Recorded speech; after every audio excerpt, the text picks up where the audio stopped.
বাঁচিয়ে রাখতে হবে। খালি জেনজি করলে হবে না। আসল জেনজির যে আসল উদ্দেশ্য সেটা হচ্ছে যুবশক্তির সৃজনশীলতা। সেটা আমাদের যত বেশি আমরা, বিবেকানন্দজি বলছেন যে যদি অন্তরের বিকাশ যত বেশি করা যাবে তত বেশি আমরা নিজেদেরকে চিনতে পারবো। We are born for others, not for our self. আমরা কী করি যে আমি আমার জন্য, আমার ঘরের নিজের জন্য এইসব চিন্তা করি, কিন্তু দেশের জন্য যে চিন্তা করা, যখন এই বিষয়টা আসবে, আজকে সেই প্ল্যাটফর্ম আমাদের মাননীয় প্রধানমন্ত্রীজি সেটা দিয়েছেন। আমরা এটাও দেখেছি যে এখনকার যে প্রযুক্তি এবং ডেটার যুগ, এখন এআই এর যুগ, সেটাকে কিভাবে ব্যবহার করা যায়। আজকে আমরা বই খালি পড়াশোনা করতাম, এটা ইমাজিন করতাম, এখন 3 ডাইমেনশনালে যদি বায়োলজির স্টুডেন্ট এখানে কেউ থাকে, 3 ডাইমেনশনালে অ্যানাটমি করতে গেলে সমস্ত 3Dর মাধ্যমে আমরা সব কিছু দেখতে পারি, কোথায় নার্ভ আছে, কোথায় ব্লাড ভেসেল আছে, কত সুবিধে। তো এখন পুরো দুনিয়াটা হাতের মুঠোয়, সেটা যদি ভালোভাবে আমরা ব্যবহার করতে পারি। আমার এক এক সময় খুব ভালো লাগে ত্রিপুরার ছেলেমেয়েরা এখন যখন আমাদের দেখা যায় যে মক পার্লামেন্ট যখন হয়, ত্রিপুরার ছেলেমেয়েরা এত সুন্দরভাবে সেখানে যখন তাদের পারফরমেন্স দেয়, নিজেদেরকেও খুব গর্ববোধ করি আমরা যে আমাদের ফিউচার রেডি আছে। কিন্তু একজন দুজন হলে হবে না, এটা সমষ্টিগতভাবে সবাই যদি এটাকে আরও সেটাকে পুক্ত করে, আরও স্ট্রেংথেন করে, তাহলে আমাদের পক্ষেও সুবিধা হবে। এখানে সেলফ লার্নিংয়ের যে বিষয়, মাননীয় প্রধানমন্ত্রীজি বারবার বলছেন যে নিজেদেরকে self learning, self made person, এটাও করতে হবে। টিচাররা পড়াবে ঠিকই, কিন্তু নিজেরও চিন্তা ভাবনা করতে হবে যে আজকের যে সাবজেক্ট, প্রতিটা সাবজেক্ট ইনসাইট যেতে হবে। সেটা স্টার্ট আপ ও উদ্ভাবন, ইনোভেশন, মাননীয় প্রধানমন্ত্রীজি এই যে স্টার্ট আপ যে বিষয়টা বলছেন যে you should not be job seeker, you should be job creator. আমরাই নিজেরাই জানি না যে আমি ইচ্ছে করলে নিজেই জব ক্রিয়েশনের জন্য আমি কাজ করতে পারি।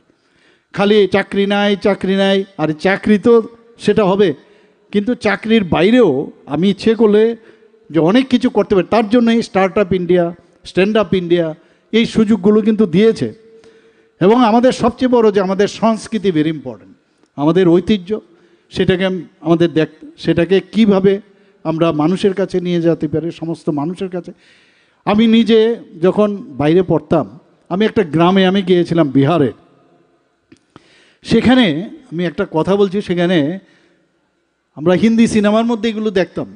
হোলির সময় আমি গিয়েছিলাম, সেখানে এক একটা বাড়ির যিনি নাকি সবচেয়ে বয়স্ক, উনি সেখানে রামায়ণ বা মহাভারত কন্টিনিউয়াস পড়ছেন এবং বহু লোক এসে বসে থাকতেন। তো এই যে রামায়ণ মহাভারত, আমি জানি না এখনের ছেলেমেয়েরা কতটুকু রামায়ণ মহাভারত, কিন্তু এই জায়গার মধ্যে প্রতিদিন আমার মনে আছে যে মেডিসিনের, একবার আমরা মেডিসিনের পড়াশোনা করে গেলাম, মেডিসিনের ডাক্তারবাবু আমাদের জিজ্ঞেস করছেন একটা পেশেন্ট দেখিয়ে যে বলো তো কীরকম, আমি দিয়ে গুলিয়ে ফেলছি, আরে কী শিখে এলাম বলতেই পারছি না। তখন স্যারে বলছিলেন, প্রফেসর উনি বলছিলেন रामायण महाभारत देखे हो? हमला हाँ देखें। रोज पढ़ना उसको, रोज पढ़ना, और डेली तुमको कुछ ना कुछ मिलेगा, एवरी डे। এবং এটাই বলছেন যে যত বেশি পড়াশোনা করবে, যত বেশি ডেইলি পড়বে, সে তার মধ্যেই কিন্তু সব কিছু এটার ভিতরেই আছে। এবং বুঝার বিষয়টা, একদিন আমি পড়লাম, আমাদের মধ্যে কি হয়, একবার আমরা পাশ করে গেলাম, আমরা মনে করি আমরা সব জানতাম, এরকম না।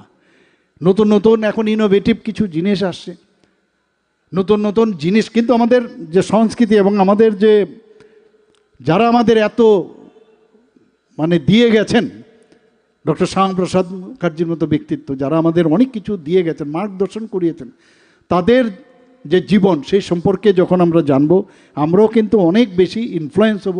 আমরা সামনের দিকে যাতে আরও বেশি কাজ করতে পারি তার জন্য, কিন্তু এটা কখন হবে, যত বেশি আমরা জানব। আজকে এখানে 125তম শ্যামাপ্রসাদ মুখার্জির জন্মজয়ন্তী উপলক্ষে এখানের যে ছাত্রদের যে এই সম্মেলন, আমি সত্যি আজকে কিন্তু আমার খুব ভালো লাগছে যে মাননীয় প্রধানমন্ত্রীজি যে কথাটা বলছেন যে আগামী দিনে যুব সমাজকে নিয়ে আমাদের প্রাউড হওয়ার যে বিষয়। আজকে মন কি বাত অনুষ্ঠান এই মন কি বাত অনুষ্ঠানে আপনারা বলুন পৃথিবীর কোন জায়গায় কোন রাষ্ট্রনেতা মন কি বাত অনুষ্ঠান করে থাকেন? করেন না তো, কোথাও কোথাও নেই। এবং এর মাধ্যমে উনি কিছু করেন না, কিন্তু অনেকে এটা নিয়ে কটাক্ষ করেছেন, বিভিন্ন পার্টির যারা বিরোধী দলের ওরা অনেক কটাক্ষ করেন, কিন্তু আজকে মন কি বাত অনুষ্ঠানের মাধ্যমে উনি একজনের কথা আরেকজনকে বলছেন এবং এই যুব সমাজের সাথে উনি কথাও বলেন, কানেক্ট করেন।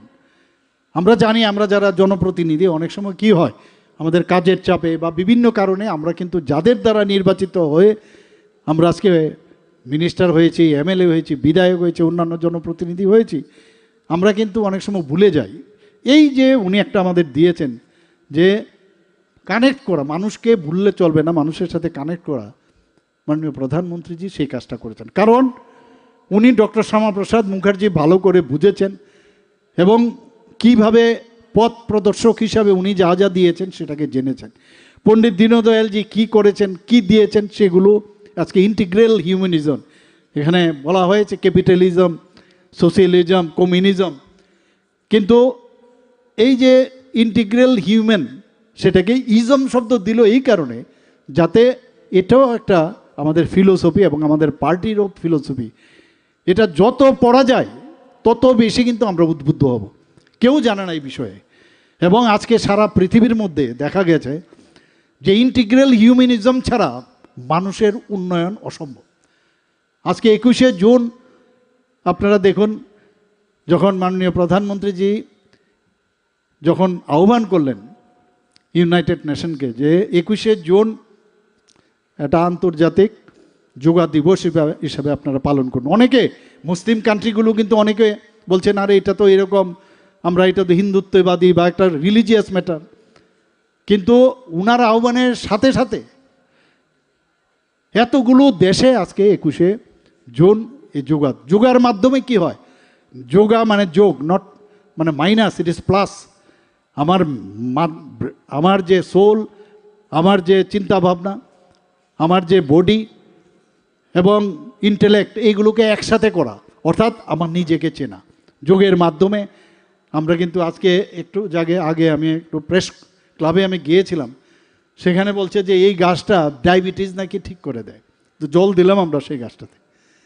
অর্থাৎ প্রকৃতির মধ্যে সব কিছুই আছে, কিন্তু আমরা কিন্তু সেগুলো বুঝতে পারি না। নিউটনস সে আগেও দেখতো যে আপেল উপর থেকে যখন পড়ে তো নিচে নামে, কিন্তু ওই সময়ে হঠাৎ করে ওনার ক্লিক করলো এটা তো নিচে না নেমে উপরেও তো যেতে পারতো, আমরাও দেখতাম। অর্থাৎ প্রকৃতির মধ্যেই দিয়েছে, এবং এর থেকে আজকে গ্রেভিটেশন আমরা যে বলি সেটা কিন্তু আবিষ্কার হয়েছে।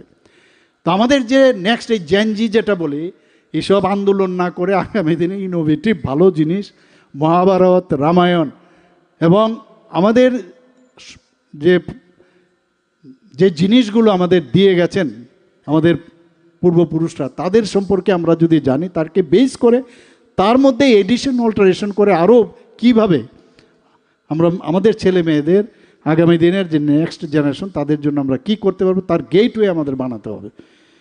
আমার প্রিয় ছাত্রছাত্রীবৃন্দ, আজকে আমি এই কথাটা বলবো, আজকে এইরকম একজন মহান দেশপ্রেমিক এবং শিক্ষাবিদ এবং বিশিষ্ট সংসদীয় নেতা এবং একটা দূরদৃষ্টি সম্পন্ন এক রাষ্ট্রনায়ক ডক্টর শ্যামাপ্রসাদ মুখার্জির প্রতি গভীর শ্রদ্ধা আমি নিবেদন করছি। আমি কয়েকটা বিষয় আপনাদের সামনে রেখে আমি আমার বক্তব্য আমি শেষ করব, কারণ মাননীয় প্রধানমন্ত্রীজি এই ডক্টর শ্যামাপ্রসাদ মুখার্জির যে চিন্তা ভাবনায় কি কাজ করছেন, কাশ্মীর নীতি এবং ধারা 370 বা 35-এ, সেটা আমার পূর্ববর্তী বক্তা বলেছেন যে একই দেশের মধ্যে আলাদা নিশান, আলাদা বিধান এবং আলাদা প্রধান, সেটা কি করে হবে? নেই চ্যালেঞ্জে উনি নারা দিয়েছেন। এবং কাশ্মীরে যেতে গেলে পারমিট লাগবে, আরে আমাদের দেশ, অথচ সেখানে পারমিট নিতে হবে। উনি জেনে শুনে উনি গেলেন, এবং এটাতে কিন্তু পরিষ্কার যে আজকে উনার যে মৃত্যু হয়েছে, এই মৃত্যু কি করে সম্ভব হলো? ইচ্ছে করলে আমি এখন একটা জায়গায় পারমিট যদি আমার লাগেই, তাহলেই উনাকে তো ইন্ডিয়াতে অ্যারেস্ট করতে পারতো। ইন্ডিয়াতে কেন অ্যারেস্ট করা হয়নি? তাহলে ওনাকে ইচ্ছে করে যেতে দেওয়া হলো। আমার এখন যদি আমি বাংলাদেশের আমি যাই, আমি পাসপোর্ট ছাড়া যদি যাই, আমাকে তো এখানে আখাউড়ার মধ্যে আটকে দেবে। আমাকে বললে যাও তুমি, আর ওইখানে যদি বাংলাদেশের যদি ওরা অ্যারেস্ট করে, তাহলে ইচ্ছাকৃতভাবে আমি দিলাম, তো ওখানে ইচ্ছে করে দিয়েছে, ভিতরে গেছে, ওখানেই আটকাতে পারতো। এবং আমার পূর্ববর্তী বক্তারা এই কথাটা বলেছেন যে উনার যে এই এক দেশ এক বিধান এক প্রধান এক নিশান অখণ্ড ভারতের কথা বলছেন, আজকে ফ্র্যাগমেন্টেড ওয়েতে আজকে বহু জায়গায় কতভাবে এক একবার চেষ্টা করে যে এ দেশ টুকরে টুকরে হোঙ্গে, কত রকমের নারা আমরা দেখেছি। আজকে কাজে এগুলো এখনকার যারা ছেলেমেয়েরা তাদের বুঝতে হবে, গণফৌজনা না থাকিলে জনগণের কিছুই থাকে না। এগুলো দেখতাম আমরা, কি বলতো যে political strength grows from a barrel of a gun, বন্দুকের নল থেকে মানে রাজনীতির উৎস। কি ধরনের মানে কথাবার্তা আমরা শুনতাম। এই যে আমাদের যে নর্মাল থাকা অসম্ভব, আমাদের যে সবসময় ওই বয়সে যখন তোমাদের বয়স ছিল আমরা মনে করতাম আরে এই ধরনের তাত্ত্বিক কথা বলছে, হয়তো বা ঠিকই। তা আমার মতো যারা এর মধ্যে ইনভলভ হয়ে গেছে তাদের তো জীবন শেষ গেল। তো শেষ পর্যন্ত এবার এই যে নকশাল, এই নকশালকে জিরো নকশাল, মাননীয় হোম মিনিস্টারজি বলেছিলেন যে আমি জিরো নকশাল, জিরো টলারেন্স এবং নকশাল মুক্ত যে আজকে আমাদের এই যে রায়পুর বা আমাদের যে উত্তরাখণ্ড না, আমাদের ঝাড়খণ্ড থেকে আরম্ভ করে উড়িষ্যা থেকে আরম্ভ করে সমস্ত জায়গায়, ইভেন আমরা এই মহারাষ্ট্র পর্যন্ত যেভাবে এটাকে নির্মূল করেছেন, আমরা বলতে পারি নকশাল মুক্ত ভারতবর্ষ এখন। কিন্তু তারপরেও যখন যেভাবে ওনাদেরকে মানে মানে ওদেরকে শেষ করা হলো, আমাদের বন্ধু যারা আছেন বর্তমানে যারা কমিউনিস্ট করেন এই ত্রিপুরা রাজ্যে 35 বছর রাজ্যে, তো বলছেন ওদের সাথে আলোচনা করলেই পারতো, এইভাবে মারাটা ঠিক হয়নি। আপনারা ভাবুন, তারপরেও বলছে ওদের মারা উচিত হয়নি। আরে বারবার ওনাদেরকে আহ্বান করা হয়েছে, আপনারা আসুন, টেবিলে বসুন। সেই জায়গায় দাঁড়িয়ে আজকে মাননীয় প্রধানমন্ত্রী যে আপনারা এই যে বর্তমান বাস্তবায়ন, আমি বলবো যে এটাকে ইমপ্লিমেন্টেশন কে করলো। 70 বছর আগে যেটা আমার পূর্ববর্তী বক্তা বলেছেন যে বীজ রোপণ করেছেন, সেটা আজকে 370 এবং 35-এ সেটাকে বাতিল করলো। জম্মু অ্যান্ড কাশ্মীরে শান্তি এসছে, মানুষ খুশি সেখানে। আবার নতুনভাবে জম্মু অ্যান্ড কাশ্মীরে প্রচুর পর্যটন সেখানে যাচ্ছে এবং প্রচুর ঘটনা আছে যেগুলো মানে আপনারা সবাই জানেন যে পণ্ডিত যারা কাশ্মীরি পণ্ডিত তাদেরকে কিভাবে খুন করা হয়েছিল। এবং এই ভাবনার উপর ভিত্তি করেই ডক্টর শ্যামাপ্রসাদ মুখার্জি প্রথমে কিন্তু উনি রাজি ছিলেন না দেশ ভাগ হোক, প্রথমে রাজি হননি। কিন্তু যখন নোয়াখালীর রায়ট এবং গ্রেট ক্যালকাটা কিলিংস হলো, সবাই আমরা যে গ্রেটার ক্যালকাটা কিলিংস নামে পরিচিত, তখন উনি ভেবেছেন যে অসম্ভব, ওদের সাথে থাকা যাবে না, এই কঠোর যারা মুসলিমরা আছেন তাদের সাথে থাকা যাবে না। উনি তখন বললেন যে ভারত ভাগ করার আগে আগে বাংলা ভাগ করতে হবে। আজকে ওয়েস্ট বেঙ্গলে আজকে কি অবস্থাটা ছিল, আজকে আমার মনে আছে, আজকে ওয়েস্ট বেঙ্গলের যদি বলবো যে সৃষ্টি করেছেন, সেটা সৃষ্টিকর্তা হচ্ছেন আমাদের ডক্টর শ্যামাপ্রসাদ মুখার্জি।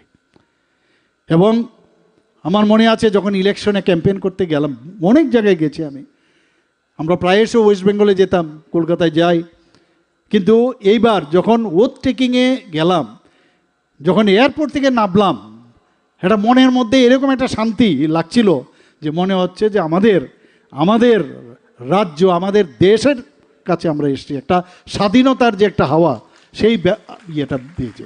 শুধু আমার না, আমি তো একটা টিপ অফ দ্য আইসবার্গ, সারা ভারতবর্ষ তাকিয়ে রয়েছিল। আমি গত পরশুদিন আমি ভোপালে গিয়েছিলাম, সেখানে মাঝখানে বাঙালি যারা আছেন, আপনারা জানেন বাঙালিরা কিন্তু যেই জায়গায় যে একটা অ্যাসোসিয়েশন বানিয়ে ফেলে, সেখানে আমি গিয়েছিলাম। ওরা বললো, আমাদের ত্রিপুরার একজন ডাক্তারবাবু, আমার সমসাময়িক, উনি প্রেসিডেন্ট, আমাকে বললেন আপনি এসছেন একবার, অন্য একটা প্রোগ্রামে গিয়েছিলাম, সেখানে গেছি আমি। বলছেন যে আমরা কি আনন্দ জানেন তো, এর কী ব্যাপার, যে পশ্চিমবাংলার এই বিজয়ের জন্য আমরা সত্যিই আনন্দিত। তো সেই জায়গায় আমাদের মাননীয় প্রধানমন্ত্রী যে একটার পর এক এই জিনিসটা করেছেন। আমরা এই সিএ, আমরা যে সরকার নাগরিকত্ব সংশোধনী আইন, সেটা কে প্রথমে আওয়াজ তুলেছেন? এই ডক্টর শ্যামাপ্রসাদ মুখার্জি। যে নেহেরু লিকায়েত যে চুক্তি হয়েছিল, সেখানে যে কারণে আমার পূর্ববর্তী বক্তারা বলেছেন, ডিটেলস বলেছেন, সেই চুক্তির বিরোধিতা করে উনি মন্ত্রিসভার থেকে উনি পদত্যাগ করেন এবং বলেছেন যে আমাদের হিন্দুদের যারা আছেন তাদের নিরাপত্তা দিতে হবে। আজকে এই সিএ এর মাধ্যমে যারা সংখ্যালঘু, ওই দেশের যারা সংখ্যালঘু, সেখানে হিন্দু, বুদ্ধিস্ট এবং খ্রিস্টান, জৈন, শিখ, তাদেরকে এই সিএ এর মাধ্যমে আজকে যেটা শ্যামাপ্রসাদ মুখার্জি চিন্তা করেছেন, আজকে আমাদের মাননীয় প্রধানমন্ত্রী সেই কাজটা করছেন। এবং নাগরিকত্ব আইন সেটা বলেছেন প্রথমে 2014 ডিসেম্বর অবধি বলেছিলেন, এখন আবার সেটা বাড়িয়ে আবার 2024 ডিসেম্বর পর্যন্ত করেছেন। তো এই জায়গায় তাদেরকে নিরাপত্তার জন্য আজকে মাননীয় প্রধানমন্ত্রী যে উনার যে চিন্তাভাবনা, সেই কাজ, এর জন্য বলছি অনেক ছোট ছোট জিনিস আছে যেগুলো উনারা যে কথাগুলো বলেছেন, নেতাজি সুভাষচন্দ্র বোস যে কথাগুলো বলেছেন, ঋষি অরবিন্দ, এক একজন দিগ্গজ ব্যক্তি, বঙ্কিমচন্দ্র চট্টোপাধ্যায়, এত বড় আমরা এখানে একটু আগে ওনার যে রাষ্ট্রগান আমরা করলাম একটু আগে, কি না হয়েছে আমাদের এই মানে ওয়েস্ট বেঙ্গল থেকে এক একজন রামকৃষ্ণ পরমহংসদের থেকে আরম্ভ করে কে না এখানের এই জন্মগ্রহণ করেছেন, তাদের সম্পর্কে আমরা না জেনে ওই যেটা আমার পূর্ববর্তী বক্তারা বলেছেন, লেনিন সম্পর্কে জানবো নাকি স্টেলিন সম্পর্কে জানবো, তো এদের সম্পর্কে কম একটু জেনে আমাদের এই ভারতবর্ষে যারা একজন লিজেন্ড ব্যক্তি যারা আছেন, বিবেকানন্দজি সম্পর্কে জানা সেটা প্রয়োজন এবং সেটা মাননীয় প্রধানমন্ত্রীজি করে দেখাচ্ছেন। শিল্পমন্ত্রী হিসাবে উনি যখন ইন্ডাস্ট্রিয়াল পলিসি করেছেন, আপনারা দেখুন যে চিত্তরঞ্জন লোকোমোটিভ ওয়ার্কস, তারপরে সার কারখানা সিন্ধ্রিতে, হিন্দুস্তান এয়ারক্রাফটের মতো এরকম অনেক রাষ্ট্রায়ত্ত যে ইন্ডাস্ট্রি করেছেন, সেটাকে দেখুন এখন মাননীয় প্রধানমন্ত্রীজি কীভাবে করছেন। মেক ইন ইন্ডিয়া, একই জিনিস কিন্তু উনি বলছেন যে মেক ইন ইন্ডিয়া, আত্মনির্ভর, সেলফ রিলায়েন্ট আমাদের এই দেশ হতে হবে। এই কনসেপ্টই ছিল না আমাদের, নিজের দেশের উৎপাদন এবং ভোকাল ফর লোকাল, এই কথাগুলো তো আগে কোনো দিন শুনিনি আমরা। তো আজকে এটা কিন্তু মাননীয় প্রধানমন্ত্রীজি সেগুলো করছেন। আমি সব জায়গায় একটাই কথাই বলি, স্বদেশ, আমাদের এই যে দেশ স্বাধীন হয়েছে, এরপর আমরা ভুলে যাই যে কিভাবে স্বাধীন হয়েছে, সেই ইতিহাস কিন্তু আমরা জানতে চেষ্টা করি না। কয়েকটা বিষয় এই কারণেই, এই যে মাননীয় প্রধানমন্ত্রীজি যে বলছেন হর ঘর তিরঙ্গা, প্রতিটা ঘরে আমরা পয়সা দিয়ে কিনে 15ই আগস্টে আমরা হর ঘর তিরঙ্গা, অর্থাৎ দেশের যার জন্য যারা প্রাণ বলিদান হয়েছেন তাদেরকে সম্মান দেওয়ার পাশাপাশি দেশাত্মবোধের ভাবনা সেটা চলে আসছে। এক পেয়ের মাকে নাম, এক পেয়ের মাকেও আমি সম্মান দিলাম। আবার আজকে আমাদের যে বাতাবরণের যে সমস্যা হচ্ছে, পরিবেশ যে দূষণ হচ্ছে, তার প্রতি আমরা গাছ লাগিয়ে সেখান থেকে আমরা অক্সিজেনের মাত্রা আমরা বেশি পরিমাণে পাই, সেই বিষয় বলছে। উনি কি বলছেন? উনি বলছেন যে 75 বছর যখন আমাদের দেশ স্বাধীন হয়েছে, উনি বলছেন যে 75 সীমান্ত গ্রাম বীরকা নাম, অর্থাৎ এক একটা জায়গার মধ্যে, আমাদের ত্রিপুরাতেও আমরা 75টা জায়গায় আমরা দেখেছি, আমাদের ত্রিপুরাতেও বহু লোক যারা স্বাধীনতার জন্য তারা প্রাণ বলিদান দিয়েছেন, তাদের নাম আমরা খোদাই করে সেখানে করেছি। এবং অনেক আছে যারা বিএসএফ বা আর্মিতে কর্মরত, তাদের নামও এখনও দেশের জন্য যারা কাজ করছেন সেখানে। এই যে দেশাত্মবোধের ভাবনা যতক্ষণ ধরে না আসবে, তাহলে আমরা ওই জেএনজির যে এখন বর্তমান অবস্থা রয়েছে সেই দিকে আমরা যাব। বিবেকানন্দজিকেও জানতে হবে, পণ্ডিত দীনদয়ালজিকেও জানতে হবে, ডক্টর শ্যামাপ্রসাদ মুখার্জিকে অবশ্যই জানতে হবে। মাতৃভাষার প্রসার যদি আজকে বলি, উনি যখন ভাইস চ্যান্সেলর ছিলেন, সেখানে প্রথম সেখানে বাংলা কিন্তু অ্যালাউড ছিল না, এবং সেখানে মাতৃভাষা বাংলার যে পঠন পাঠন উনি শুরু করেছিলেন। অর্থাৎ আমার মাতৃভাষা, সেটাকে উনি স্থান দিয়েছেন।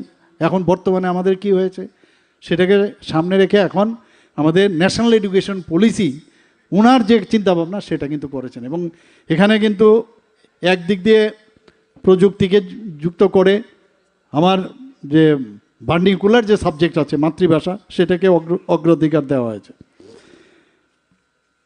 এখানে শ্যামাপ্রসাদ মুখার্জি যে পরিকাঠামো উন্নয়ন, উনি ইনফ্রাস্ট্রাকচারের উপরে প্রচণ্ড জোর দিয়েছেন। এখন উনার নামে জম্মু অ্যান্ড কাশ্মীরে চেনানি নাসরির যে টানেলটা আছে সেটার নাম মাননীয় প্রধানমন্ত্রীজি ডক্টর শ্যামাপ্রসাদ মুখার্জির টানেল সেটা দিয়েছেন। কথাটার অর্থ হচ্ছে যে আজকে আমরা যখন এই টাউন হলে ডক্টর শ্যামাপ্রসাদ মুখার্জির নামে, এখানে মেয়র সাহেব আছেন, উনি একটা ফাইল পাঠিয়েছেন আমাকে, উনি বললেন যে ডক্টর শ্যামাপ্রসাদ মুখার্জিকে সম্মান দেওয়ার জন্য এর আগেও আমরা একটা লেন আমরা করেছি এখানে। আমার যে সরকারি বাংলো আছে সেটাকে আমাদের সরকার আসার পর শ্যামাপ্রসাদ মুখার্জি ল্যান্ড করা হয়েছে। আমাদের ডক্টর শ্যামাপ্রসাদ মুখার্জির নামে যে বাস স্ট্যান্ড আছে, হ্যাঁ, নাগেরজোলা বাস স্ট্যান্ডে, সেখানেও ওনার নামে আমরা করেছি, আমি নিজেও সেখানে গিয়েছিলাম। তো এইবার এটাকে যখন নাম দিলাম, হই হই হই হই বিষয়, আরে বলে ডক্টর শ্যামাপ্রসাদ মুখার্জির নামে কেন দেবেন? তো কার নামে দেব? ডক্টর শ্যামাপ্রসাদ মুখার্জির নামে দেব না তো কার নামে দেবে? কয়েকদিন লম্ফজম্প করেছে, হইচই করেছে। এখন ওনার নামে আমরা এখানে একটা মূর্তিও আমরা সেখানে ব্রোঞ্জের একটা প্রতিষ্ঠিত করব। তো আমরা সম্মান দিতে জানি, সম্মান আমাদের দিতে হবে। আমাদের ত্রিপুরাতে যারা জনজাতিরা আছেন, আমরা বারবার বলছি জনজাতিদের, এর আগেও তো অনেক সরকার ছিল, আমরা এই যারা মহারাজারা ছিলেন, মহারাজাদের যাতে কেউ না চিনতে পারে তাদের ঘরের ভিতরে ঢুকিয়ে দিয়েছিল। আমরা এসে আমাদের বীর বিক্রম কিশোর মাণিক্য বাহাদুরের নামে এই এয়ারপোর্ট মাননীয় প্রধানমন্ত্রীজি এসে এবং ওনার মর্মর মূর্তিরও সেখানে প্রতিষ্ঠিত করা হয়েছে। পরবর্তী সময়ে যখন নতুন এয়ারপোর্ট হয়েছে সেখানেও আমরা আবার আরেকটা মর্মর মূর্তি ওনার বীর বিক্রম কিশোর মাণিক্য। আমাদের বাড়ির সামনে আগরতলা শহরের প্রাণকেন্দ্রে একটা আইল্যান্ড ছিল নামগোত্রহীন, সেখানে আমাদের সরকার আসার পর আমরা এটা 0 মাইল ফলক, তোমাদের অবগতির জন্য জানাচ্ছি, এখান থেকে উদয়পুর 50 কিলোমিটার, কিন্তু সেটা কোথা থেকে স্টার্ট হয়েছে?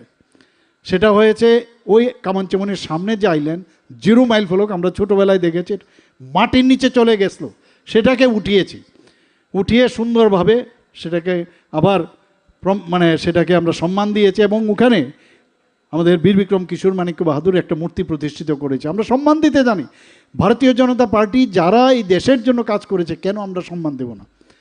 আমরা এই কাজটা সবসময় করি। তো এইরকম আমরা যখনই আমরা শুনে অনেক বাইরে যখন কথা বলি যে ত্রিপুরার সম্পর্কে এমন একটা নাম বলুন, কার সম্পর্কে? আমরা বললাম যে আপনারা এস.ডি. বর্মনের নাম শুনেছেন? লাচাজ এস.ডি. বর্মন, আর.ডি. বর্মন তো জানতে हैं? তো কোথাকার? যখন ত্রিপুরার নাম বলি সবাই চিনে, কিন্তু আচ্ছা ত্রিপুরা মে জন্ম হওয়া, তো উনার নামে যখন আমি মুখ্যমন্ত্রী হই, উনার নামে এয়ারপোর্টে আসতে দেখবেন একটা পূর্ণ বয়াব একটা মূর্তি আমরা স্থাপন করেছি। সম্মান দিতে জানি। তা আমরা সম্মান দিচ্ছি এইরকম যিনি রাষ্ট্রনেতা, এই দেশের জন্য বলিদান হয়েছেন, এত কাজ করেছেন, এটা নিয়ে ওদের সমস্যা যে আরে এটা তো লেনিনের নামে দেওয়া উচিত ছিল, তাহলে কোনো সমস্যা হতো না। বা স্টেলিনের নামে, স্টেলিন তো এত লোক খুন করেছে, আপনারা জানেন যে জার্মানের হিটলার থেকেও নাকি বেশি মানুষকে খুন করেছে। তো এরা তো এইসব লোকের পেছনে ঘুরে। তো আমরা মানুষকে সম্মান দিতে জানি। আজকে এখানে ছাত্রছাত্রীরা এখানে উপস্থিত রয়েছেন, আমার পূর্ববর্তী বক্তারা বিশদভাবে আলোচনা রেখেছেন। এগুলো নিয়ে একটু আমার মনে হয় পড়াশোনা করলে, আজকে তো এআই এর মাধ্যমে অনেক কিছু দেখা যায়, বইয়ের মাধ্যমেও সেগুলোর যাচাই করা উচিত এবং কিভাবে আমাদের রাজ্যকে আমরা আরও উন্নতি করতে পারি। এবং আমরা কিন্তু করছি আমাদের মতো করে, আমরা অনেক কিছু করছি। আজকে স্বাস্থ্য ব্যবস্থার দিকেও আমরা অনেক উন্নয়ন করেছি, রাস্তাঘাট থেকে আরম্ভ করে খেলাধুলার সব জায়গার মধ্যে আমরা কাজ করছি। কিন্তু এরপরে নেক্সট কে করবে? আপনাদেরই করতে হবে সবাই। তো এর জন্যই এই উদ্বুদ্ধ হওয়ার যে বিষয়, সেটা তখনই আসবে যখন প্রপার জ্ঞান এবং সেই বুদ্ধিমত্তার যে প্রকাশ সেটা আসে পড়াশোনার মাধ্যমে। সেটা আপনারা করবেন। সবাইকে আমি আবার ধন্যবাদ দিব এই কারণে যে আপনারা এখানে সবাই এসে এতক্ষণ ধরে বসে আছেন। আমাদের মাননীয় সভাপতি আপনাদের বলেছেন চুপ করে থাকতে হবে, কথা শুনুন 5 মিনিট, বলেছেন না উনি প্রথমেই কিন্তু যা বলার বলে দিয়েছেন যে কিপ সাইলেন্স। এবং আপনারা এতদিন ধরে ধৈর্য সহকারে এতক্ষণ শুনেছেন আমাদের কথাগুলো। এবং আপনাদের আমাদের ভবিষ্যৎ কিন্তু আপনারা। আমরা ওই যে 400 রিলে হয় না, আমি নিজেও অ্যাথলেট ছিলাম, ওই যে ব্যানরটা কিন্তু এই যে ব্যাটনটা আমরা রেখেছি, ব্যাটনটা আপনাদের কাছে আমরা নেক্সট আগামী দিনে আমরা ছাড়বো এবং এক ত্রিপুরা শ্রেষ্ঠ ত্রিপুরা আমরা করবো। সবাইকে অসংখ্য ধন্যবাদ, নমস্কার, জয় হিন্দ, ভারত মাতা কি জয়। অসংখ্য অসংখ্য কৃতজ্ঞতা ধন্যবাদ জানাই আমাদের রাজ্যের প্রিয় মুখ্যমন্ত্রী প্রফেসর ডক্টর মানিক শাহ মহোদয়কে। ওনার